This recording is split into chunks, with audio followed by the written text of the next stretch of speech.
അപ്പോൾ this is cinema അടിപൊളിയായിട്ട് ചെയ്തിട്ടുണ്ട്. അപ്പോൾ ബ്യൂട്ടിഫുൾ ഫാന്റാസ്റ്റിക് റിയലിസ്റ്റിക് ആൻഡ് ഭയങ്കരപ്പെട്ട സിനിമയാണ്. പൃഥ്വിരാജ് പാറുകയാണ്, കരയ്ക്കുവാണ്. നമ്മൾ എന്താ പറയുക, ഓരോ സീനൊക്കെ കാണുമ്പോഴത്തേക്കും നമ്മൾ കരഞ്ഞ് ഞാൻ മടുത്തു. മലയാള സിനിമയുടെ one of the best 3 hours ആണ്. അപ്പോൾ നമ്മളിതിനകത്ത് ഒരിക്കലും പൃഥ്വിരാജിനെ കാണില്ല, നജീബിനെ തന്നെ നമ്മൾ കാണുള്ളൂ. അപ്പോൾ ഒരു ആക്ടർ അല്ല, ഒരു ക്യാരക്ടർ, ഒരു ജീവിതം, അതാണ് നമ്മളിവിടെ കാണുന്നത്. നമ്മൾക്ക് ആ അനുഭവം ഇത് വന്നതുപോലെ നമുക്ക് തോന്നും. മലയാളത്തിൽ നിന്ന് ഒരു ട്രൂലി ഓസ്കാർ വർത്തി സ്റ്റഫ് നമുക്ക് മനസ്സോടെ പറയാൻ പറ്റും.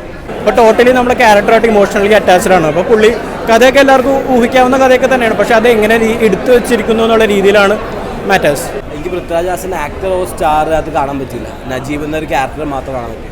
ആൻഡ് സെക്കൻഡ് ഹാഫിൽ ഒരു ഷർട്ട് ഊരിനൊക്കെ സീനുണ്ട്, ശരിക്കും VFX ആണെന്ന് തോന്നിപ്പോയി. കാരണം അത്രയും മെലിഞ്ഞിട്ട് ഹാറ്റ്സ് ഓഫ്.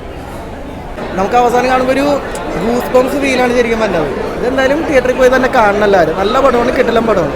എല്ലാവരും തിയേറ്ററിൽ തന്നെ വന്ന് കാണേണ്ട സിനിമയാണ്. വെയിറ്റ് ചെയ്തിട്ട് കാര്യമുള്ളൂ. OTT കാണേണ്ട സ്റ്റഫ് അല്ല, അത്രയും പ്രൊഡക്ഷൻ ക്വാളിറ്റിയിൽ ചെയ്തു വെച്ചിരുന്നൊരു സിനിമയാണ്. അത് തിയേറ്ററിൽ തന്നെ കാണണം. സൂപ്പർ പടമാണ്. പൃഥ്വിരാജ് പാറുകയാണ്. അപ്പോൾ ഒന്നും പറയുന്നില്ല, കണ്ടത്തിൻ്റെ സമയമൊന്നും പോയത് അറിയുന്നില്ല. പിന്നെ കഥയെല്ലാം ഭയങ്കര ബുക്കിലും മറ്റും പുറത്തുള്ള നാട്ടിലത്തും അടുത്ത നാട്ടിലത്തും രണ്ട് മെച്ചാണ് പടം. സമയം പോയതേ അറിയുന്നില്ല. അപ്പോൾ ബ്യൂട്ടിഫുൾ ഫാന്റാസ്റ്റിക് റിയലിസ്റ്റിക് ആൻഡ് ഭയങ്കരപ്പെട്ട സിനിമയാണ്. പൃഥ്വിരാജ് പാറുകയാണ്. ഇടയ്ക്കിടയ്ക്ക് നല്ല ഇമോഷണലി നമ്മളെ അറ്റാക്ക് ചെയ്യുന്നൊരു പടമാണ്. നല്ല ഇമോഷണൽ സെൻറ്റിമെൻറ്റ് ആവുന്ന ഒരു പടമാണത്. പടം നല്ലോണം എടുത്തിട്ടുണ്ട്. നല്ല സിനിമയാണ്. തിയേറ്ററിൽ തന്നെ കാണണം, OTT-യിലൊന്നും കാണരുത്.